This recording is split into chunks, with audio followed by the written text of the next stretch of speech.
चलो भाई, good evening everyone. Now we are moving towards 11th से 12th में आना थोड़ा सा डिफरेंट फील देगा आपको. The curriculum itself will also be very different here, right? Why don't some people from this side, ऐसा हो जाए तो चलेगा क्या? If it's okay. आ जाए. वो वैसे बस कंजस्टेड कंजस्टेड कोजी कोजी होके बैठ गए हैं. फिर अभी मैं मधुर सी आवाज में बोलूंगी और दो चार ऐसे एक दो के कंधे पे गिरेंगे. अरे उसको अकेले क्यों छोड़ दिया यार? मैं कैसे, गलत बात है यार, गलत बात हुई. बिल्कुल मतलब भेज दिया उसको और साइड में बैठ गई खुद. एनीवेज, सो हम लोग जैसे ही क्लास 12th में स्टेप अप कर रहे हैं ना, तो it will B quite different. ठीक है, हम लोगों को अब थोड़ा सा कॉन्सेंट्रेट होके पढ़ाई करनी है, क्योंकि अब आपका स्कूल स्पेसिफिक नहीं रहेगा. आपके जो एग्जाम्स बनेंगे, आपके जो टेस्ट पेपर्स बनेंगे, आपके जो एग्जाम पेपर्स बनेंगे, even that will be with according to your CBSE norms only. So अभी है ना, ऐसा नहीं सोचना कि ऐसा करना है ऐसा करना है. हमको एक ही डायरेक्शन में मूव करना है, which is towards the CBSE curriculum. ना सीबीएसई करिकुलम बहुत आराम से, बहुत स्पेसिफाइड अपने सैम्पल पेपर्स रिलीज करता है, बहुत प्रॉपरली आपको देता है, राइट? सो हम लोग वही फॉलो करेंगे, राइट? अच्छा, दूसरी चीज, you can take up any book, but I am providing some sheets. आपके पास है ना ये शीट्स हैं, जो मैंने ना एक्चुअली थोड़ी कंपाइल करके ही बनाई है. So they are a combination of everything which you have to study in class 12th. So anyways, आप कोई और बुक भी पिक करो तो it's well and good, but अगर आप ये शीट्स कर लोगे then it will be more than sufficient. So in fact है ना, अभी हम लोगों ने जो फाइनल बोर्ड रिवीजन क्लासेस की थी, उसके लिए मैंने वन शॉट सीरीज के लिए स्पेसिफिक शीट्स बनाई थी. And I tell you, out of 80 marks 65 plus marks वाले क्वेश्चन सीधे एज इट इज उठकर आ गए. मतलब 400 को 300 किया, 1% को 2% किया, and the questions were same varieties, बिल्कुल सेम टू सेम उठ के आपके सीबीएसई एग्जाम में आ गए. So you have to be very focused now. So अभी अगर आप मेरे साथ चलोगे, जैसे हम कर रहे हैं वैसे वैसे करोगे, तो definitely I want you people to score 100 on 100 in maths. देखो, मैं यहाँ पे मैथ्स पढ़ाने ही इसलिए खड़ी हुई हूँ, क्योंकि मुझे है ना, वो बच्चों के अंदर में जनरल जो परसेप्शन होता है, बहुत जनरल परसेप्शन है. और ऐसा नहीं, छोटी क्लासेस से ही हो जाता है, 8 9 से ही हो जाता है बच्चों को कि है ना, मैथ्स बहुत फ्योरिंग है, बहुत डर लगता है, मैथ्स के नाम देख के डरते हैं, क्वेश्चंस देख के घबरा जाते हैं. तो मुझे वो नहीं चाहिए, because see, it's a scoring subject, it's an easy subject, and it's not at all a phobia. आप आराम से यहाँ पे 100 on 100 स्कोर कर सकते हो. और पता है क्या, सीबीएसई की एक बहुत अच्छी चीज है कि अगर कोई भी बच्चा 100 on 100 स्कोर करता है ना, उसको एक स्पेशल सर्टिफिकेट मिलता है, which is known as the CBSE merit certificate, and I myself is a holder of that, both boards, दोनों 10th and 12th, दोनों में मेरे पास 100 on 100 मार्क्स है, मेरे पास दोनों के सीबीएसई मेरिट सर्टिफिकेट्स हैं. सो वो आपको है ना एक स्टैंड अपार्ट कर देता है फ्रॉम एवरीवेयर. आपके पास अगर किसी भी सब्जेक्ट में 100 on 100 है ना, प्योर 100 on 100, ये आपको सीबीएसई के 1% स्टूडेंट्स में स्कोर करा देता है. You are among the top 1% students of CBSE. So imagine you can easily score this. ठीक है, सो और आपका अप्लाइड मैथ्स इतना अच्छा करिकुलम डिजाइंड है, आपकी कॉमर्स में काम आएगा. आप लोग जो इकोनॉमिक्स में पढ़ोगे, वो भी आप यहाँ पे बहुत सारी चीजें अप्लाई करोगे. देन आप लोग अकाउंट्स में पढ़ते हो ना, डेप्रिसिएशन और फंड्स, ये सारी चीजें, EMI, all these are what, accounts only, finances only. ये सब चीजें हम लोग हमारे मैथ्स में भी इंक्लूड करें. तो आपकी मैथ्स है ना, आपको ऐसा नहीं है कि आपको सिर्फ अभी इसी हिसाब से पढ़नी है कि मेरे को क्लास 12 क्लियर करना है. आपको क्लियर के साथ साथ आराम से 95 प्लस का टारगेट रखना है. मेरे हिसाब से तो 100 on 100 का टारगेट रखना है. तो बहुत ही तमीज से साथ में पढ़ेंगे, तसल्ली से, बिल्कुल प्रॉपरली पढ़ेंगे. हम लोग एक बार सिलेबस कंप्लीट कर लेंगे इन दी एंड ऑफ अक्टूबर और November first week, and then will be starting with the revision part. फिर उसके बाद लास्ट में एक वन शॉट सीरीज लेंगे, जहाँ पे एग्जाम के फाइनल डेज में, वो डिपेंड करेगा हमारे पास कितने टाइम रहता है, will decide according to that. अगर एग्जाम से पहले टाइम रहेगा, जैसे अभी कुछ सालों से तो ऐसे ही रह रहा है कि बहुत टाइम मिलता है, तो आराम से एक पूरा वन शॉट हो जाता है. And if you'll go through ना, तो मतलब I have tried to cover the entire syllabus in 21 to 25 hours. So every time, and हमेशा रिप्रोड्यूस होता है पेपर में कुछ कुछ कुछ कुछ, but this time it was pure. Pure जो पढ़ा, मतलब बच्चे आके बोले, मतलब फोन आ गया कि आके नहीं बोल पाए, तो फोन आ गया कि मैम जो पढ़ाया था ना, वो एज इट इज क्वेश्चन उठकर आया. इनफैक्ट एरिया वगैरह ये सब कोई टीचर पढ़ाता ही नहीं है, because that is a part of core maths. But पता है क्या, हमेशा सीबीएसई ट्रिक खेलती है एवरी टाइम. सो थोड़ा सा है ना कुछ डिफरेंट दे देता है वो, जो बुक में हो सकता है उन्होंने करिकुलम लिखा हो बट बच्चा उसको ओवरहियर कर देता है, या अप्लाइड मैथ्स वाला टीचर समझता है कि नहीं ये नहीं पढ़ाने का है और हमको नहीं कराना है, तो वो उसको ओवरहियर कर देते हैं। जैसे एप्लीकेशन ऑफ इंटीग्रल्स में अभी क्वेश्चन आ गया एरिया थ्योरम का, वो कोर मैथ्स का था बट वो है ना यहाँ पे सिर्फ स्टार्टिंग में उसको एप्लीकेशन को समझाया हुआ है कि क्या एप्लीकेशन होता है। ऐसे थ्योरी में नहीं बताते what is the definition of debit, what is the definition of credit, तो तुमसे वो डेफिनेशन के हिसाब से उन्होंने एमसीक्यू पूछ लिया। अब यार बच्चा अगर वो पढ़ कर गया है एक डिटेल तो वो सॉल्व आएगा, क्योंकि बाकी पेपर तो उसको आता है, एक क्वेश्चन तो ट्रिकी रखता है सीबीएसई, तो वो एक क्वेश्चन अगर वो पढ़कर गया है तो वो सॉल्व आएगा, और अगर वो नहीं पढ़ के गया तो उसके 99 रह जाएंगे और वो जिंदगी भर का रिग्रेट कि यार मैं एक नंबर गया। दैट एक नंबर हम नहीं छोड़ना चाहते हैं, ठीक है। So we will always plan our studies, हम लोग ऐसे ही करेंगे, हम लोग साथ में हम डिजाइन ही ऐसे करें करिकुलम को कि हम लोग 100 on 100 का ही टारगेट रखेंगे। सी मैं इसीलिए बोल रही हूँ क्योंकि it's not difficult, it's not at all difficult. You have to get a good guidance, a good mentorship, और एक थोड़ा डेडिकेशन और हार्डवर्क आपकी साइड से भी रिक्वायर्ड होता है, and you are on the mark. So आपको क्या करना है, बस साथ में पढ़ना है, जैसा टीचर बोले वैसा करना है, and you are good to go, ठीक है। मजे मस्त 80 नंबर का पेपर है, आपको पता ही है, आप लोग देते आए हो 11th क्लास में भी। यहाँ पे हमारे पास 8 यूनिट्स में हमारा पूरा सिलेबस डिफाइंड है। In 8 units your entire syllabus has been divided into 8 units. Again, all the 8 units they carry different weightages. कुछ 2 यूनिट्स ही ऐसी हैं जो छोटी हैं, बाकी सब 10 प्लस मार्क्स की हैं। 2 यूनिट्स ही छोटी हैं, 5th और 6th यूनिट जो 5 और 6 नंबर की है। एक 8वीं यूनिट है वो 8 नंबर की है, जितने जितनी यूनिट नंबर है वही उनकी वेटेज भी है। सो ये जो कुछ 3 यूनिट्स हैं दे आर क्वाइट इजी, हम इजी भी बोलेंगे और डायरेक्ट क्वेश्चंस रहते हैं जैसे इसमें से, तो स्कोरिंग है। सो ऐसा नहीं है, हवा नहीं है, ठीक है, कोई डर की बात नहीं है, आप स्कोर कर सकते हो, आप में पोटेंशियल है, you just have to bring out, ठीक है। 11th हो गई 11th जैसे होनी थी, हमने बहुत मस्ती की, now this is time for your career, ठीक है। अच्छा, इन दी एंड ऑफ 12th हम आते आते आपसे ये भी पूछने लग जाएंगे, ए भाई आगे क्या करना है तेरे को 12वीं के बाद। So this is basically your first step towards your career, it will mark as the first step because the decision making will be done here. पहला डिसीजन आप अपनी लाइफ का जो सबसे इंपॉर्टेंट लेते हो वो होता है क्लास 10th के बाद, which is your subject. once you have decided your subject, that is the first ever decision जो आप अपनी लाइफ में अपने करियर को ध्यान में रख के लेते हो। आपने क्यों ली कॉमर्स, कुछ आगे करियर पर्सपेक्टिव होगा ना, तभी तो लिया आपने कॉमर्स, कि भाई उसका फर्स्ट स्टेप मेरा कॉमर्स है। या आपने क्यों ली साइंस, कि भाई मेरे को है ना, मेरे दिमाग में ताकि मुझे तो है ना इंजीनियरिंग करनी है, तो इसलिए मैंने साइंस ले ली थी। भाई मेरे को डिसाइड था कि मेरे को साइंस में मेरे को इंजीनियरिंग करनी है, और इंजीनियरिंग बिना साइंस मैथ्स के होती नहीं है, तो मैंने तो ले ली। सो हमने भी जब फर्स्ट हमारा 11th में सब्जेक्ट चूज किया, तो हमने भी ऐसा कुछ हमारे माइंड में रख के किया होगा कि yes I have to do this in future, और उसके लिए मुझे ये सब्जेक्ट की बेसिक रिक्वायरमेंट है, या मैं इसके साथ एलिजिबल हो सकती हूँ, तो हमने तब वो सब्जेक्ट चूज किया। Now the second important decision which will be in your class 12th, by the end or by the mid of your class 12th you will be actually interested in knowing कि यार अब 12th के बाद क्या करना है, तो यहाँ पे आपका सेकंड डिसीजन स्टार्ट हो जाएगा। तो उसके साथ साथ आपको आपकी स्टडीज को भी बैलेंस करना है, you have to take the decision anyways. तो आप थोड़ा सा सर्च भी करोगे, रिसर्चेस करोगे, आपका टाइम उसमें भी जाएगा, लोगों से बात करोगे, कम्युनिकेट करोगे, यार कैसे करना है, इंटरैक्ट करोगे कि मुझे ये करना है तो मुझे क्या करना चाहिए। तो 12th में आपके पास ये भी एक प्रेशर आ जाएगा, और साथ ही साथ आपका बोर्ड्स का भी रहेगा। So we have to just balance that, ठीक है क्या। सो आराम से पढ़ेंगे, 100 on 100 ही स्कोर करेंगे, उससे नीचे जाएंगे ही नहीं, बात ही नहीं करनी है 100 के नीचे तो। Okay, so we'll be actually working upon this, that's it. और क्या लेके आना है, ये बड़ी अच्छी चीज है, सच्ची कह रही हूँ, मेरे को तो बहुत फायदा मिलता है इससे हर जगह।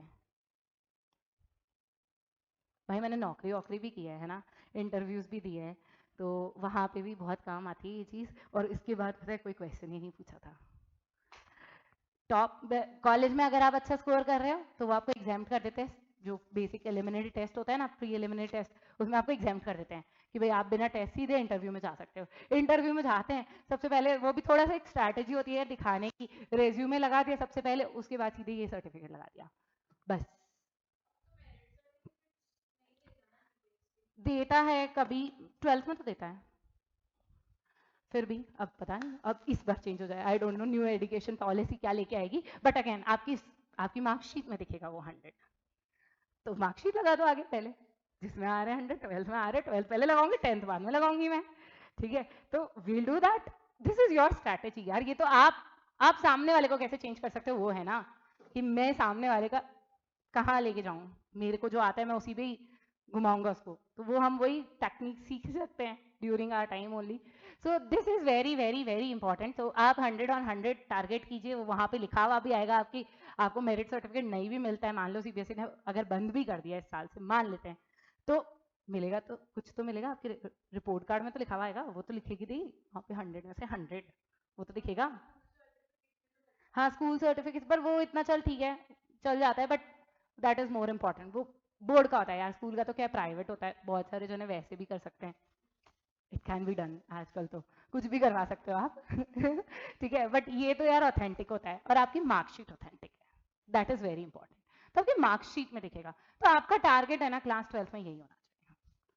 मस्ती मजाक हो गई, मैं 11th में आपको कुछ भी, 12th में you have to be dedicated and be dedicated now.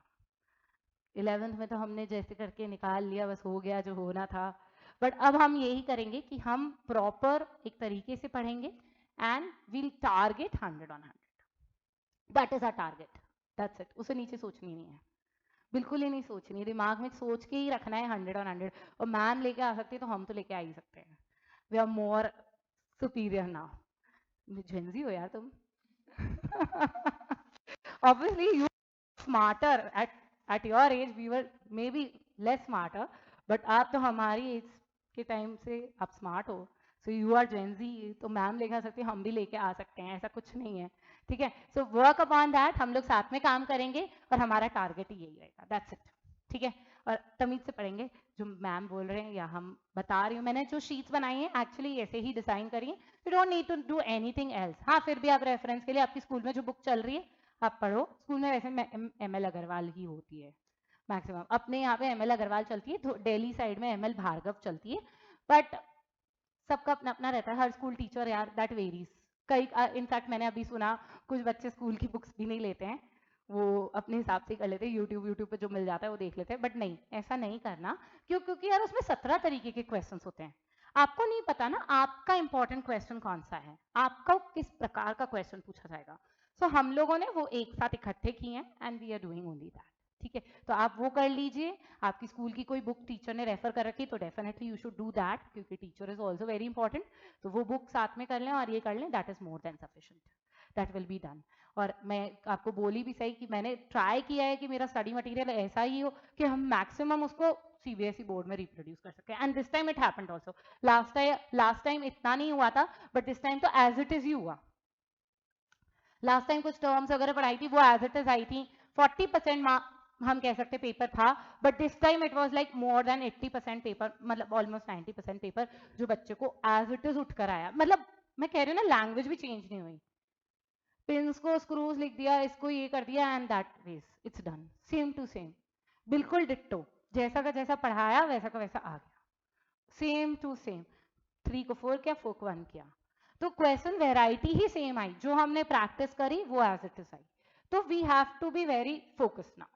तो यही चीज है, स्मार्ट स्टडी करनी है, ठीक है, hard study and smart study दोनों ही इंपॉर्टेंट है, हार्ड वर्क तो रिक्वायर्ड है ये, with dedication, with no mobile phone, ठीक है। तो जब आप पढ़ाई कर रहे हैं तो एटलीस्ट एट दैट टाइम आप अपना मोबाइल फोन दूर रखें and then you study, that will give you a more dedicated, कि हाँ वो 2 घंटे तुमने इफेक्टिवली यूटिलाइज किया। नहीं तो क्या होता है यार, मोबाइल चला रहे बैठ गए, वो 2 घंटे गए, चूल्हे में गए वो, क्योंकि क्या किया, 15 मिनट पढ़े, 15 मिनट रील स्क्रॉल, वही करा होगा है ना ऐसे ही होता है, एक एक प्रॉम्प्ट, एक नोटिफिकेशन आता है, you are into your phone, फिर तो वो एक नोटिफिकेशन देखते हो, फिर पीछे दूसरा आ रखा होता है, उसको भी रिप्लाई कर देती हूँ, चलो फिर इंस्टाग्राम का एक बार नोटिफिकेशन भी चेक कर लेती हूँ, स्नैप आई है क्या किसी की, तो वो भी चेक कर लेती हूँ, और एंड यू आर डन, हो गए 15 मिनट, जो पढ़ा था वो सारा गया स्नैपचैट में, and you are done. So we have to be focused, और हमारा फोकस बस यही है अभी, दैट्स इट, ठीक है, यही टारगेट रखेंगे, इसके नीचे सोचेंगे ही नहीं, एंड इट इज डन। होता है, ऐसा कुछ भी नहीं है कि मैं आपको कुछ इम्पॉसिबल टारगेट दे रही हूँ, इट इज पॉसिबल। और आप लोग इसको, हम सब दोनों साथ में मिलके इसको क्या बनाएंगे? A certain event. What do we mean by a certain event? जल्दी जल्दी बता दो। Very nice. The probability will be 1. So it will be a certain or a sure event. हम इसको मिलके ये बनाएंगे. That's it. ठीक है क्या? चलें आगे. All right. So let's quickly go through the various curriculum जो आप लोग है ना class 12th में पढ़ेंगे. So we are having 8 units as I told you. First unit is numbers. So it's a quite general unit जहाँ पे numbers, quantification and numerical applications के बारे में है. And it carries 11 marks of your syllabus. तो अच्छा खासा आता है और बहुत प्रैक्टिकल क्वेश्चंस होते हैं. अगेन हमारी अप्रोच यहाँ पे रटने की नहीं होगी. We will never be using ratified formulas, we will be using a logic so that आपको रटना नहीं पड़े. मैथ्स इज नॉट अ रटने वाला सब्जेक्ट, राइट? मैं नहीं सजेस्ट करती हूँ कि आप उसको रटो. use your basics and solve the questions, don't have to ratify. ठीक है? So this carries an 11 marks of your entire syllabus. Then second is algebra, जो अभी इसने बात करी थी ना कि मैम हमारे स्कूल में matrices खत्म हो गया है. So algebra के अंदर दो topics आते हैं, matrices and determinants, right? So that carries 10 marks. Now this is कुछ बच्चों के लिए this is a common part between core maths and applied maths, both. दोनों दोनों पढ़ते हैं ये. हाँ, determinant थोड़ा उनके अंदर ट्रिग्नोमेट्री भी आ जाता है, अपने ट्रिग्नोमेट्री नहीं है. That's it. That is the only difference between algebra and. Come please, come या कम प्लीज सिट. ठीक है? सो अलजेब्रा सेकंड यूनिट रहेगी. थर्ड यूनिट हम लोग पढ़ेंगे जो आप लोग अभी लास्ट में नई नई ताजा ताजा पढ़कर आए हो. क्या पढ़कर आए हो? So we will be having the third unit as our calculus. This carries 15 marks. Now in class 12th, your calculus is divided into two parts. The differential calculus and the integral calculus. ठीक है? So differential, पता है differential calculus is just the extension जो हमने class 11th में पढ़ा था. ठीक है? तो अगर आपने 11th में ढंग से पढ़ा है तो ठीक है, नहीं पढ़ा है तो भी पढ़ लेंगे वापस. ठीक है ना? पढ़ लेंगे ना? तो हम लोग वापस से इसको यहाँ देख लेंगे differentiation, because differentiation will be the base for your entire calculus. आप एक डिफरेंशियल कैलकुलस में जाओगे, फिर इंटीग्रल में जाओगे, तो इंटीग्रल में डिफरेंशियल इक्वेशन आएगी, फिर से डिफरेंशिएशन काम आएगा. सो आपको differentiation will be the base. So even if class 11th में नहीं पढ़ा, घबराने की कोई बात नहीं. Will do it again when we will start with differentiation, will be doing it again. Okay? So don't worries. So सबसे बड़ा ही, एक्चुअली सबसे टाइम कंज्यूमिंग यूनिट आपका यही है, कैलकुलस. ठीक है? अच्छा, अभी तक का सीबीएसई का ट्रेंड ये रहा है कि इंटीग्रल कैलकुलस से उसके क्वेश्चंस कम रहते हैं, एप्लीकेशंस के ही रहते हैं जो तुम्हारे कॉमर्स से रिलेटेड होते हैं ना, डिमांड सप्लाई, ये वाले कंज्यूमर सरप्लस, इक्विलिब्रियम पॉइंट्स, ये सब भी यहाँ कैलकुलेट करना है. तो तुम लोगों को टर्म्स तो आती हैं, तो तुम इजीली रिलेट कर सकते हो कि मैं कैसे निकालूं. रेवेन्यू होगा, प्रॉफिट जीरो होगा तो ब्रेक इवन आ गया, या रेवेन्यू बराबर कॉस्ट आ गई तो रेवेन्यू हमारा इक्विलिब्रियम पॉइंट मिल गया. तो वहां पे तुम थोड़ी सी अपनी मैथ्स को और कॉमर्स को यूज करोगे. ठीक है? तो वहां आप बहुत रिलेट कर पाओगे, since you are commerce students ना, तो you will be able to relate it very nicely, right? Then differential, and then you have the integral calculus. Then the fourth unit which you will be doing here will be probability. Now when I talk about probability, this is a pure 10 marks unit और एक ही chapter है इसमें, but the probability which we studied in class 11th and the probability which we will be studying in class 12th will be entirely different.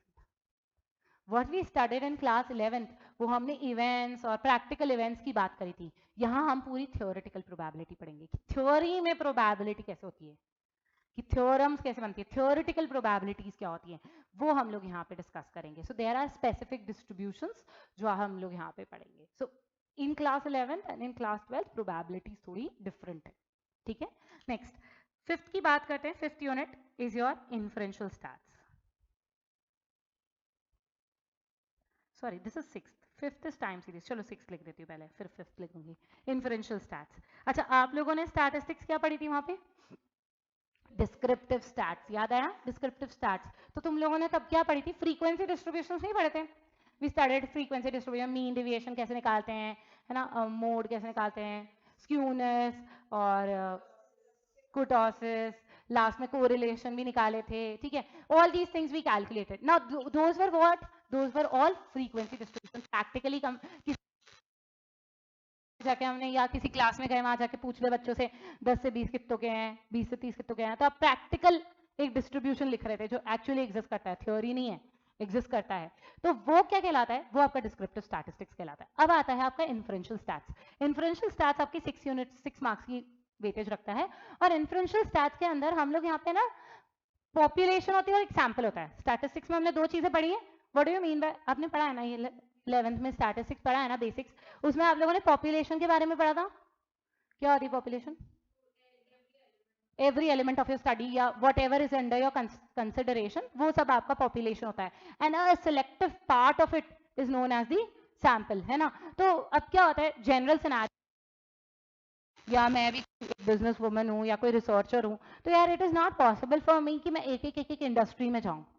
तो मैं क्या करती हूँ, मैं एक सैंपल ऑफ इंडस्ट्री सिलेक्ट कर लेती हूँ और उसके बेसिस पे कुछ रिजल्ट्स जनरलाइज करती हूँ, है ना। ऐसा कुछ होता ही है ना कि भाई हमने क्या, जैसे हमारी क्लास है 60-70 बच्चों की, अब हर बच्चे की हाइट तो नापना मुश्किल है या वेट नापना मुश्किल है। हमने क्या किया, 10 बच्चों की हाइट वेट नाप ली, ठीक है, और उधर से हमने बोल दिया यार इस क्लास का जो एवरेज वेट चल रहा है या इस क्लास में जो एवरेज वेट रहेगा उन 10 बच्चों के हिसाब से, हमने बोला 10 बच्चों का 55 आ रहा था, हमने बोला इन 70 बच्चों का भी 55 होगा। ये क्या किया मैंने, सैंपल की चीजों को यूज करके पॉपुलेशन के बारे में जानकारी दी, इन्फ्रेंस निकाला मैंने, कंक्लूजन किया मैंने। तो यहाँ पे हम लोग वो चीज पढ़ेंगे, इन्फ्रेंशियल स्टैटिस्टिक्स। तो दिस विल बी, अभी तक आप क्या पढ़ रहे थे, छोटी छोटी फ्रीक्वेंसी डिस्ट्रीब्यूशन, अब क्या पढ़ोगे तुम, पूरी पॉपुलेशन एज अ होल। समझे? फ्रीक्वेंसी डिस्ट्रीब्यूशन किसका बनता है, सैंपल का। जो तुमने सैंपल लिया ना उसका फ्रीक्वेंसी डिस्ट्रीब्यूशन तुम बनाते हो, वो तुम सैंपल के बारे में बात कर रहे थे। अब तुम किसके बारे में बात करोगे, उस सैंपल को यूज करके तुम्हारी पूरी पॉपुलेशन कैसा बिहेव करेगी वो हम यहाँ चेक करेंगे। क्या मैं सही मायने में उसको एस्टिमेट कर रही हूँ या नहीं कर रही हूँ, क्या मेरा एस्टिमेशन सही है, उसमें कितनी एरर हो सकती है। होता नहीं है कि कई बार आंसर नहीं करते, क्या तेरा वेट क्या होगा यार, 50 होगा, ±1-2 kg हो सकता है, बोलते हैं ऐसा। कई बार ऐसा बोलते हैं ना, 2-5 चलेगा ऊपर नीचे, मम्मी 50 तो पक्का आएंगे, 2-5 नंबर ऊपर नीचे हो सकते हैं मैम के हिसाब से। दिस यू से इट रेगुलरली। वो 2-5 नंबर क्या है, वो एरर का मार्जिन है कि भाई जरूरी तो नहीं मैंने जो बोला वही होएगा, मैं फिर 100 आएंगे, ऐसा नहीं हो सकता ना। कई बार ऐसा होता है ना, there is a margin of ±2, ठीक है, नहीं आएंगे, डोंट वरी। ठीक है, fifth is time series analysis. ये बड़ा ही मस्त चैप्टर है और है भी 5 नंबर का, एक यूनिट है, एक ही चैप्टर है, एक ही यूनिट है, एक चैप्टर में खबर हो जाती है। 5 नंबर का है, 5 नंबर की यूनिट है। टाइम सीरीज एनालिसिस, यहाँ पे टाइम बेस्ड डेटा होगा, मतलब ईयर वाइज कि 2001 में रेनफॉल इतनी हुई, 2002 में इतनी हुई, 2003 में इतनी हुई, एंड सो ऑन। फिर उसके बेसिस पे आपको कंक्लूजन निकालने हैं। वो ग्राफ देखे तुमने, ग्राफ टाइम के हिसाब से ऐसे बढ़ती जा रही रेनफॉल, ये टाइम के हिसाब से हमारा डेवलपमेंट इतना बढ़ता जा रहा है, वो ग्राफ बनाना सीखेंगे हम लोग यहाँ पे। ग्राफ नहीं बनाने आता है वैसे, कम ही पूछते हैं, सीबीएसई में कभी कभी पूछा है, बट वैल्यूज निकालने बोलता है वो, तो वो वैल्यूज निकालना सीखेंगे। प्लॉटिंग कभी आती है कभी नहीं आती, that depends on the question. Then last 7th unit we'll be studying here is financial mathematics. पता है बहुत ही बढ़िया यूनिट है ये, बहुत ही जोरदार, बड़ी सारी अमाउंट की है, और कंटेंट 2 चैप्टर्स में कवर होती है। 7 कंटेंट्स पढ़ेंगे हम लोग, 7 टॉपिक्स पढ़ेंगे इसमें, individual all independent of each other, ठीक है। सो ऐसे कुछ यहाँ पे कंटेंट्स पढ़ेंगे। This is purely formula based, ठीक है। वैल्यू, हाँ, this is but intense calculations, ठीक है। whenever it comes to finances, calculations are bound to be done, है ना यार, पैसा ऐसे थोड़ी ना आएगा, थोड़ी मेहनत तो कराएंगे यार, सब तुमको दे देंगे तो तुम सीधे पैसा लेके निकल लिए, नहीं। तो वो पैसा है इसमें, giving you all the values, you have to do calculations and it is formula based। formula लगाओ, काम खत्म। पर फॉर्मूला कब कौन सा लगाना है वो जानकारी रखना बहुत जरूरी है, ठीक है। सो यहाँ पे 7 कंटेंट्स हम लोग पढ़ेंगे, 7 डिफरेंट टॉपिक्स, इंडिविजुअल टॉपिक्स रहेंगे, 2 चैप्टर्स में डिवाइडेड है।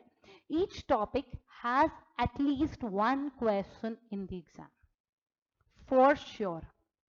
फाइनेंशियल मैथमेटिक्स एक ऐसा टॉपिक है जहां से एक नंबर पूरे पेपर में 1 नंबर का, 2 नंबर का, 3 नंबर का, 5 नंबर का और केस बेस्ड सब आता है। ये एकमात्र ऐसा टॉपिक है, ऐसा यूनिट है जो सारी वेराइटीज ऑफ क्वेश्चन में पूछा जाता है। 2 नंबर का क्वेश्चन भी आता है इसमें, 3 नंबर का भी आता है, केस बेस्ड भी आती है, 5 नंबर भी आता है, और 1 मार्क के तो 2-3 आते हैं। सो यहाँ पे काफी सारे क्वेश्चंस पूछे जाते हैं. This is considered a good scoring as well as a conceptual unit. अच्छी यूनिट है और आपको मजा आएगा इसको करने में, क्योंकि आप बहुत रिलेट करोगे कॉमर्स के साथ में, टर्म्स रिलेट करोगे. ठीक है. देन हम लोगों ने क्लास 11 में भी पढ़ा था फाइनेंशियल मैथमेटिक्स, पर उसमें हमने क्या क्या पढ़ा था? Compound interest, annuity, utility bills, taxation. तो ये यूटिलिटी बिल्स और टैक्सेशन तब भी मैंने आपको बोला था 12th में इतना काम नहीं आएगा आपके. हाँ, कंपाउंड इंटरेस्ट भी नहीं आएगा, अब सिर्फ एन्युटी काम आएगा. So only annuity will be extending. तो हमने एक प्रकार की रेगुलर एन्युटी और वो सब पढ़ी थी, ध्यान है? अब हम एक स्पेशल एन्युटी पढ़ेंगे इस क्लास में. And the last is LPP, linear programming problems. LPP, this is again 8 marks. 8th unit 8 marks, 5th unit 5 marks, 6th unit 6 marks. ऐसे 2 यूनिट सबसे बड़ी हैं, कैलकुलस और फाइनेंशियल मैथमेटिक्स, बाकी 10 11 10 11 8 9 ऐसे नंबर की है. ठीक है क्या? So this is of 8 marks. LPP, this is majorly graph based, तो you will be having graphs here. आप लोगों ने छोटी क्लासेस में 10th क्लास में लाइंस नहीं बनाई है? लीनियर सॉल्यूशंस, वो लीनियर इक्वेशंस के सॉल्यूशन, ग्राफिकल सॉल्यूशन, वैसे कुछ हम आपसे यहाँ पे भी बनवाएंगे, पर यहाँ इनइक्वालिटी सॉल्विंग होगी, इक्वालिटीज नहीं. Will be dealing with inequations, not equations. Inequations क्या होती है? Less than, more than, less than equal to, more than equal to, ये वाले साइंस जब होते हैं ना इक्वल की जगह, तो हम उनको इनइक्वालिटीज कहते हैं. तो हम यहाँ पे इनइक्वालिटीज के साथ डील करेंगे. वो हम लोग फर्स्ट यूनिट में इंट्रोड्यूस कर देंगे और लास्ट यूनिट में हम उसको यूज करेंगे. So here you will be having a graph. इसमें से 5 मार्क का डेफिनेटली एक क्वेश्चन रहता है. देन डिपेंड्स 3 मार्क का होता है, 5 + 3 का होता है, या 1 + 2 + 5 होता है, पर 5 का होता है. 5 इज श्योर. ठीक है. लास्ट ईयर, दिस ईयर तो नहीं, last year there was a case based this unit. ठीक है. तो यहां से केस बेस्ड पूछा गया था again.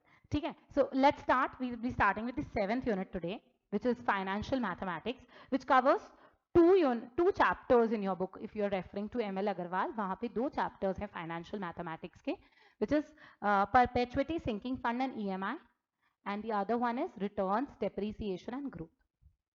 ठीक है. तो हम लोग फर्स्ट चैप्टर से ही स्टार्ट कर रहे हैं, which is financial mathematics. हाँ जी, कोई बात नहीं, थोड़ा सा समझ लेते हैं.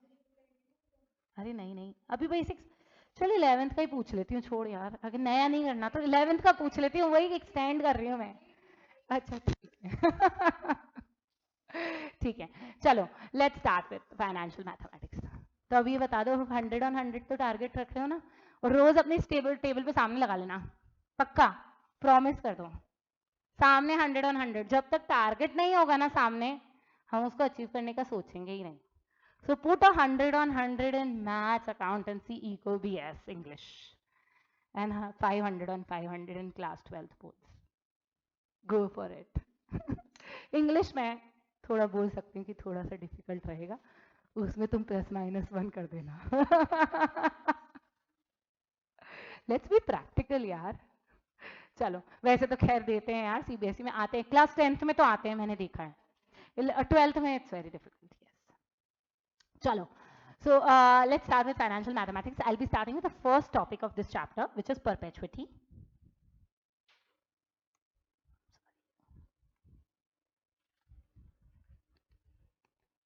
आपको पता है ये perpetuity कैसे बना है? It is made up of 2 words. आपको ध्यान हो तो, perpetual plus annuity. अब जैसे मैंने annuity लिखा, कुछ दिमाग में बीनी बीनी यादें आई? कुछ किटी? अरे यार, वाह, थैंक यू यार. मैंने एनुइटी में किटी समझाई थी भाई, है ना? इसको किटी पार्टी का मतलब नहीं पता था, उस दिन इसने किटी पार्टी समझा था. सो एनुइटी, चलो बताओ फटाफट से, what do you mean by annuity? एक सीरीज ऑफ पेमेंट जो हम लोग एक फिक्स्ड इंटरवल पे करते हैं, है ना? Fixed payment at fixed interval. मैं तो रिंग खरीद के लेके आ गई फिर एक बार की किटी से, और फिर सर देते रहे हर महीने किटी के 5-5 हजार रुपए. वो वाला हिसाब था ये, है ना? वही था ना? तो वही चीज से हम लोगों ने एनुइटी समझा था. अभी हम लोगों को ध्यान हो तो हमने एनुइटी, है ना, भिन्न भिन्न प्रकार की एनुइटी समझी थी. What do you mean by the different types of annuity? अच्छा पहले सुनो, वैसे बताओ मुझे, एनुइटी में क्या क्या चीजें इन्वॉल्व होती है? एक तो फिक्स पेमेंट होती है, जो मेरे को पे करनी है, मेरी किट्टी का अमाउंट 5,000 रुपए फिक्स पेमेंट। यहाँ पे भी हम उसको आर से ही डिनोट करेंगे, जैसे वहां पे आर से डिनोट किए थे वैसे यहाँ पे भी हम आर से ही डिनोट करेंगे, ठीक है। फिर एक होती है प्रेजेंट वैल्यू और एक होती है फ्यूचर वैल्यू, ठीक है। अब यहाँ पे मैं प्रेजेंट वैल्यू की बात कर रही हूँ, फ्यूचर वैल्यू पे नहीं जा रही हूँ। प्रेजेंट वैल्यू, प्रेजेंट वैल्यू मतलब उसकी आज के जमाने में, आज के टाइम पे उसकी प्रेजेंट वैल्यू क्या है, तो उसको हम पीवी से डिनोट कर देते हैं या सिंपली पी से भी डिनोट करे थे आज के टाइम पे। फिर उसके बाद आपको ध्यान है मैंने एक एन डिफाइन किया था, what was an? Number of payments, हाँ हाँ, नंबर ऑफ पीरियोडिक पेमेंट्स, कितनी पेमेंट करने वाले हो तुम, स्मॉल एन से डिनोट किया था, तो that was your number of payments which is an. और एक और चीज डिफाइन की थी आर, आर क्या होती है हमारी? Rate of interest. अच्छा, रेट ऑफ इंटरेस्ट जनरली क्या होती है, ऐसे आर परसेंट लिखी हुई होती है, जैसे 10%, 20%, 15%, कुछ भी दे रखा हो, तो ये होता है आपका आर, जैसे 15% ले लिया या मैंने 12% ले लिया, ये मेरा क्या होता है, rate of interest per annum on 100 rupees है ना भाई। अगर मैंने 100 रुपए दिए तो उस पर 15 रुपए ब्याज लग रहा है, दैट इज, इसका मतलब यही हुआ ना, अगर मैं 15% लिख रही हूँ इसका मतलब 100 में से 15 रुपए का ब्याज है, मुझे ब्याज मिल रहा है, right. This is how we understand. So this is what rate of interest per annum per 100 rupees. 100 रुपया पे कितना ब्याज लगेगा एक साल के लिए, पर एनम मतलब एक साल के लिए, ये हमेशा एक साल में। पर क्या होता है जनरली जब हम लोग एनुअलिटी पढ़ते हैं तो हमारी कंपाउंडिंग पीरियड्स जरूरी नहीं एनुअल हो, साल में 2 बार भी होती है कई बार, ठीक है। कई बार साल में 4 बार हो जाती है जिसको हम क्वार्टरली बोलते हैं, ठीक है। 2 बार होती है तो सेमी एनुअली या हाफ ईयरली शब्द यूज करते हैं हम लोग। अच्छा, अभी मेरे को आप पे भरोसा नहीं है, मैंने बोला यार तू, मैं तेरे को पैसे दे चुकी हूँ, मेरे को पर तेरे पे भरोसा नहीं है, तू हर महीने आ जाइयो, हिसाब करके ब्याज दे जाइयो, तो दैट इज मंथली। जब हम सामने, कई बार ऐसा होता है कि डेली भी होता है, वो हम देखेंगे कि डेली जब कंपाउंडिंग डिफरेंस है तो लेटर ऑन हमारा देखेंगे। पर अभी हम लोग 3 चीजों पे, 4 चीजों पे कॉन्सेंट्रेट करेंगे, या तो ईयरली या सेमी एनुअली या half yearly, quarterly and monthly. तो ये 4 कंटेक्स्ट हम लोग यहाँ पे डिस्कस करेंगे। So when we talk about, these are known as a compounding periods. एक साल में कितने कंपाउंडिंग पीरियड्स आए, ठीक है। अगर एनुअली है तो एक साल में कितने हुए, 1। हाफ ईयरली हुए तो एक साल में 2 कंपाउंडिंग पीरियड्स, ठीक है। अगर क्वार्टरली है तो एक साल में 4 कंपाउंडिंग पीरियड्स, और मंथली है तो 12 compounding periods in an year, right. So जब हम लोग क्वेश्चन सॉल्व करते हैं ना, we do not use R, we use I instead of it. What is I now? Small I use करते हैं हम. What is that? This is rate of interest that was on 100 rupees. This is on per rupee. मतलब 1 रुपया पे कितना मिलेगा, तो अगर 100 रुपए पे 15 रुपए मिल रहा है तो 1 रुपए पे कितना मिलेगा, 0.15 रुपीज, करेक्ट। आप डिवाइड बाय 100 कर दिए, वही किया आपने, ठीक है। रेट ऑफ इंटरेस्ट पर रुपी पर कंपाउंडिंग पीरियड। इसका मतलब अगर साल में 12% ब्याज मिल रहा है तो 6 महीने में कितना मिलेगा, 6% ही, आधा। अगर हाफ ईयरली कर रही हूँ तो, ठीक है, और क्वार्टरली कर रही हूँ तो 12 divided by 4, that gives you 3%, ठीक है। और ऐसे 12 डिवाइडेड बाय 12 तो मंथली मेरे को 1% ब्याज मिल रहा है, ठीक है। सो this is rate of interest पर रुपी पर कंपाउंडिंग पीरियड, ठीक है क्या। सो अगर मुझे दे रखा था, अभी आपने मुझे बोला कि 12, so if my R is 12% per annum, ठीक है, एंड आई एम सेइंग कि क्वेश्चन बोल रहा है compounded half yearly, compounded half yearly. तो पहले तो बताओ, मेरी rate of interest half yearly तो हो जाएगी 6%, और अब मुझे पर रुपी लिखनी है, तो पर रुपी है तो मेरी आय क्या हो गई, देखो 12 बाय पर रुपी, तो ये 100 हो गई, और आप कितनी बार कंपाउंड कर रहे हो, तो नीचे 2 से डिवाइड करेंगे, हाँ या ना, सही है कि नहीं है। तो इधर से क्या मैं एक जनरल फॉर्मूला निकाल सकती हूँ, I equal to R upon N into 100। N is the number of compounding periods in an year, एक साल की बात कर रहे हैं हम लोग, तो number of compounding periods in an year. So you can tell me how many, what will be the, अच्छा ये तो मैंने 12% बहुत आसान दे दिया, 9% देती हूँ, चलो आर की वैल्यू मैंने दी आपको 9%, ठीक है। I when an is 2 कंपाउंडिंग्स 0.045, simply you could have written 4.5 by 100, that is all, क्योंकि आप यहाँ कैलकुलेशंस करोगे ना तो वो फ्रैक्शन में रखना इजी रहेगा, मतलब काटापीटी होने के चांसेस रहते हैं, फिर डेसिमल में वैसे ही घबराहट हो जाती है, और 2-4 जीरो के साथ बाद में डेसिमल लग रहा है तो वैसे ही घबराहट हो रही है। एक 4.5 लिखती हूँ वो ज़्यादा सुंदर लगता है एज कम्पेयर टू 0.045, वो अलग एक दिमाग में टेंशन क्रिएट कर देता है, यार 0.0 को कैसे सेट करूंगी मैं, तो थोड़ा सा इससे इसलिए बेटर है जो अपने को फ्रेंडली लगता है उसको अपन यूज करेंगे। अच्छा, एन की वैल्यू 2 रखी है, तो अगर एन की वैल्यू 4 रखती हूँ तो क्या रखूंगी संभवी में, क्या लिखूंगी फिर?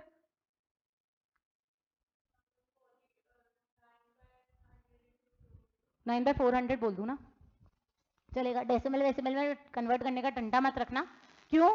मैंने आपको बताया बाद में कैलकुलेशन में काटापीटी में कट ही जाएगा, बहुत बाद में हम लोग इसको डेसिमल में कन्वर्ट करना सीखेंगे। एंड लास्टली, अगर मैं n की वैल्यू 12 रखती हूँ तो मैं, if I am compounding monthly, तो i की वैल्यू क्या हो जाएगी? Very nice, 9/100 into 12 which is 1200, correct? सही है ना? और अगर मैं एक ही बार कंपाउंडिंग कर रही हूँ तो 9/100, वेरी नाइस। तो एक ही बार कर रही हूँ तो 9/100 की एक करूंगी बस, तो हर 31 दिसंबर आना, मेरे को पैसा देना और चले जाना, वो वाला हिसाब, ठीक है? सो हम लोग तभी कंपाउंडिंग, सो अभी आई का लॉजिक समझ आ गया। आई यहाँ पे आपका सबसे बड़ा बढ़िया फ्रेंड रहेगा, आर से ज़्यादा फ्रेंड आपका आई रहेगा, आपको आई को ज़्यादा यूज़ करना है, राइट? अच्छा, फिर उसके बाद आपको ध्यान है हमने टाइप्स ऑफ एनुइटीज पढ़ी थी, ध्यान है? टाइप्स ऑफ एनुइटी क्या थी यार? टाइप्स ऑफ एनुइटी में कुछ कुछ याद आ रहा हो तो, दो प्रकार की पढ़ाई थी वैसे तो मैंने, टाइप्स ऑफ एनुइटी, हाँ जी। डेफर्ड एन्युटी तो अपन पढ़ा था, एन्युटी ड्यू, रेगुलर एन्युटी और डेफर्ड एन्युटी। उसके बाद मैंने आपको ना एक पीरियड टर्म के बेसिस पे भी बताया था कि start and end of term defined undefined होती है, तो हम अलग अलग प्रकार की, contingent annuity, perpetuality and annuity certain, ठीक है? सो हम लोग है ना, depending upon the period, the term, the total term of the annuity, हम तीन प्रकार की एनुइटीज पढ़ते हैं। तो डिपेंडिंग ऑन टर्म और on the basis of term, on the basis of term, term क्या होता है? टोटल पीरियड जिसमें आप चुकाने वाले हो, दैट इज योर टर्म, ठीक है? स्टार्ट एंड एंड के बीच का टाइम, उसको टर्म बोलते हैं। तो एनुइटीज डिफाइन करते हैं, तीन प्रकार के एनुइटीज। सबसे पहली तो होती है एनुइटी सर्टन।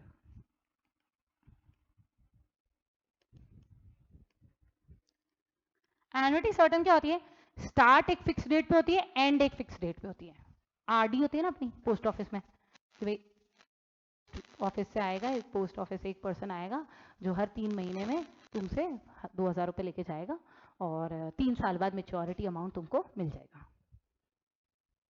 तुम 1 जनवरी 2025 से स्टार्ट करो और तुम्हें 1 जनवरी 2028 पे ये सारा पैसा मिल जाएगा। 25, 26 और 27 तुमने इकट्ठा किया, 28 को तुमको वो पैसा देके चला गया, 1 जनवरी 2028 में पैसा देके चला गया। So that is known as annuity certain. Annuity certain मतलब start and end date are fixed.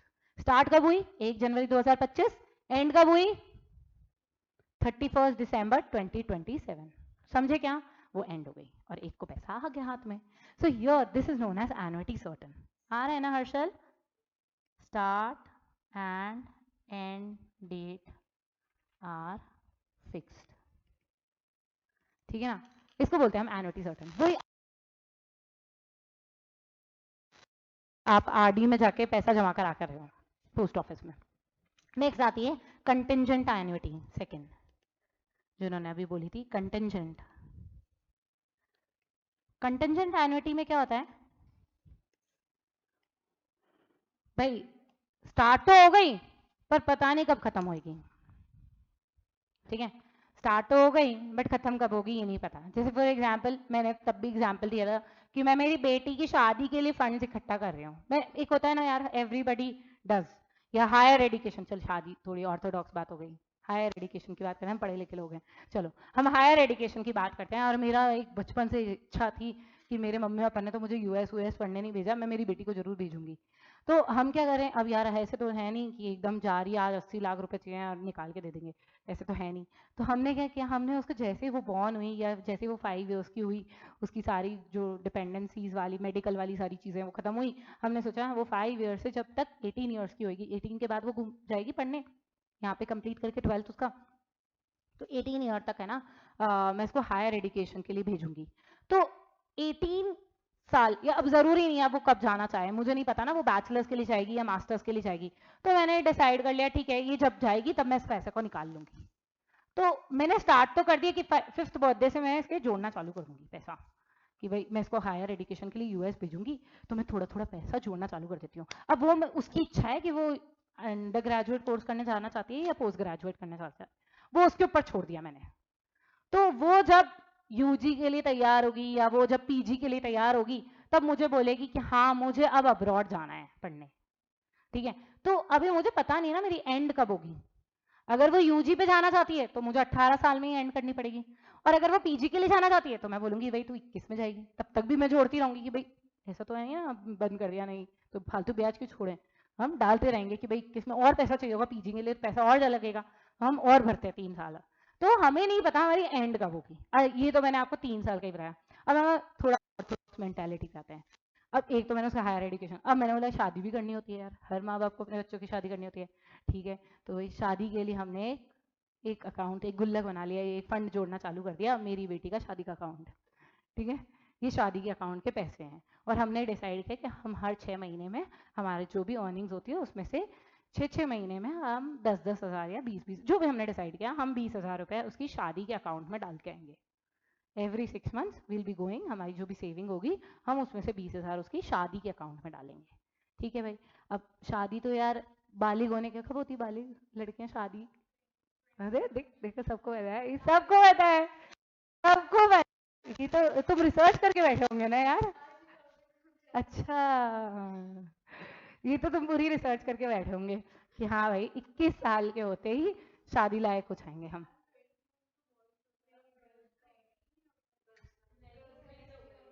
Increase हो गई है, देखो देखा, मन में भारी दुख जो सुनाई दिया देखो, इंक्रीज हो गई, 18 से 21 हो गई यार। ये मन का दुख बाहर निकल के आया कि क्या यार किस कर दी इन्होंने भी। सो बेसिकली यहाँ पे क्या, अब शादी की बात, मैंने शादी का जोड़ना चालू किया। अब मुझे नहीं पता ना यार when she will get married, यार आजकल कुछ बच्चे जो माँ बाप की सुन लिया, माँ बाप ने बोला चट मंगनी पट ब्याह खत्म, 22 की शादी में 22 साल में शादी कर दी खत्म, फ्री। बट यार अब हो सकता है nowadays too they are learning, they are educating, they are going for jobs, है ना, तो बहुत टाइम भी लगता है। तो बच्चे डिसाइड करते हैं खुद से कि हम कब शादी करना चाहते हैं। तो मुझे नहीं पता वो 22 में शादी करेगी, 23 में करेगी, 24 में करेगी, 25 में करेगी या 28 में करेगी। तो इसकी है ना एंड डेट मुझे पता ही नहीं है। जब तक शादी का कार्ड नहीं छपेगा ना तब तक तो मैं सेविंग करती ही रहूंगी कि भाई सोना जोड़ना है, ये लेना है, वो लेना है, तो उसके लिए मुझे पैसा इकट्ठा ही करना है, ठीक है। तो जब तक मेरा शादी का कार्ड नहीं छपेगा उसकी शादी का, तब तक मैं ये जोड़ती रहूंगी। तो there is no end date, end date fix नहीं है, होगी तो सही कभी ना कभी तो होगी, ऐसा नहीं है हम फोर्सेबली करा देंगे, नहीं तो अगर नहीं हुई तो हमने जोड़े हैं भाई पैसे, तो हम उसको फोर्सेबली कराएंगे, पर कराएंगे तो definitely it will and, but I don't know when it will and. So I have started, जैसे 5 इयर्स पे हमने उसका हायर एजुकेशन का फंड चालू किया, हमने 10 साल पे उसका मैरिज का फंड चालू कर दिया कि 10th बर्थडे से हम इसका शादी का फंड स्टार्ट कर देंगे। तो 10 साल इनफ होंगे, 21 के बाद ही शादी करेगी। अभी पता चला हमको मैरिजेबल एज 21 होती है, तो मिनिमम 11 साल है हमारे पास उसके सोने चांदी और देने, दहेज वहेज इन सब के पैसे जोड़ने के लिए। दहेज वहेज देना होता है यहाँ नहीं ना, ठीक है। सो यहाँ पे स्टार्ट तो फिक्स टाइम पे हो जाती है, but you never know when it will and. It is more like जैसे आप ये सबसे अच्छा एग्जाम्पल है वैसे कि किसी किसी चीज के लिए आप फंड जोड़ रहे हो जो आपको पता नहीं कब होगी, होगी पर कब होगी नहीं पता। जैसे वो हायर एजुकेशन के लिए मैं उसको यूएस भेजूंगी, अब मैं उसको यूजी के लिए भेजू पीजी के लिए मुझे नहीं पता, तो मैं तब तक जोड़ती रहूंगी जब तक ये नहीं जाएगी। That is known as contingent liability, starts on a fix date and end is not certain, end की डेट सर्टन नहीं है। एंड द लास्ट जो हम लोग अब इंट्रोड्यूस कर रहे हैं और हम पढ़ेंगे इसको डिटेल में, विच इज परपेचुअल एन्युटी, जो हमारे सिलेबस का पार्ट है। हमने ये 2 प्रकार की वैसे देखी नहीं, हम लोगों ने स्टार्टर फिक्स वाली तो देखी थी, रेगुलर एन्युटी वही तो थी, पर ये वाली कंटेंजेंट हमने देखी नहीं, हम लोग सीधे एन्युटी की ही बात करेंगे। तो परपेचुअल एन्युटी क्या होती है, जो तो होती है but continuous ever and for ever. Hope मैं उसकी शादी का पैसा जोड़ती जा रही हूँ कि ये 60 साल में भी कर लेगी, वो वाला केस नहीं है, ठीक है, वो यहाँ पे आएगा, ठीक है। सो परपेचुअल एन्युटी इज कि when you have started the fund but you never know when it will and, it continues for ever, continues, वो कभी बंद होगा ही नहीं।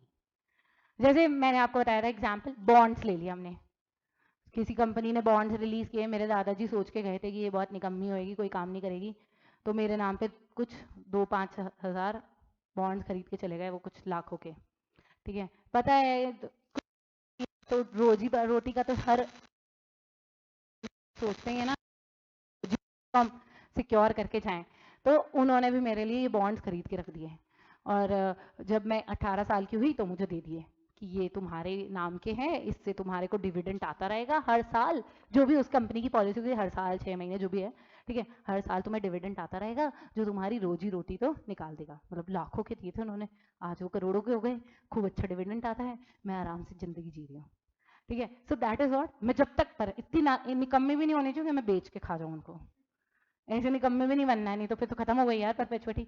सिमिलरली मेरे पापा ने सोचा यार ये नालायक है, बिल्कुल नालायक है, कुछ नहीं करने वाली है, तो उन्होंने क्या किया, एक लैंड खरीद दिया, आज के टाइम पे खरीद दिया, 50 लाख 70 लाख जो भी खरीदा, और उस पर एक बिल्डिंग में बना के दे दी मुझे, और मैंने नाम कर दिया और किराए पे चढ़ा दिया कि ये इतनी नालायक है, ये अपने खाने पीने का भी ध्यान नहीं रख पाएगी, तो है ना मैं इसकी खाने की सिक्योरिटी, वो नहीं बोलते दाल रोटी का खर्चा, वो दाल रोटी का खर्चा मेरे पिताजी मेरे लिए रख के गए।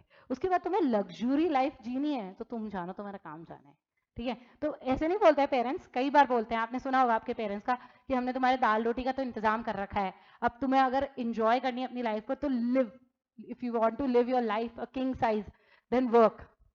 ऐसा आप धीरे धीरे अभी थोड़ा सा बड़े होंगे अभी सुनोगे, थोड़ा सा और बड़े होगे ना तो सुन लोगे ये भी, अभी तो क्या तुम पढ़ रहे हो, जैसे ही तुम फर्स्ट ईयर सेकंड ईयर में आओगे पिताजी यही बोलेंगे, रोजी रोटी तो हमने कर दी, तुम्हारी दाल रोटी का इंतजाम, तुम अब अगर तुमको इस लाइफ एंजॉय करनी है तो पढ़ाई कर लो, दैट वीज, ठीक है। तो यहाँ पे भी वही है, मेरे पापा ने वो घर खरीद दिया, बिल्डिंग बना दी, और उसमें 2 माले 3 माले बना दिए, और उनको किराए पे चढ़ा दिया फिक्स, बढ़िया है, हर महीने 1 तारीख को तीनों जने किराएदार पैसा दे जाते हैं, हमारी तो दाल रोटी निकल ही जाती है आराम से, जिंदगी भर मुझे वो किराया मिलेगा, मतलब मैं किराएदार को हटाऊं नहीं तो, जैसे लीज वाला होता है कितना लंबा चलता ही रहता है, कल चलता ही रहता है लीज एग्रीमेंट, देन है ना आपकी स्कॉलरशिप्स होती हैं, चैरिटेबल ऑर्गेनाइजेशंस होती हैं, उनमें फंड डाल दिया जाता है, फिर वो बच्चों को हर साल स्कॉलरशिप्स देती ही रहती है, उनमें क्या इंटरेस्ट अक्यूमुलेट होता रहता है और वो बच्चों को स्कॉलरशिप्स देती रहती है, ये चैरिटी ऑर्गेनाइजेशंस भी ऐसे ही काम करती हैं, मतलब स्कॉलरशिप्स का कंटेक्स्ट ऐसे ही होता है।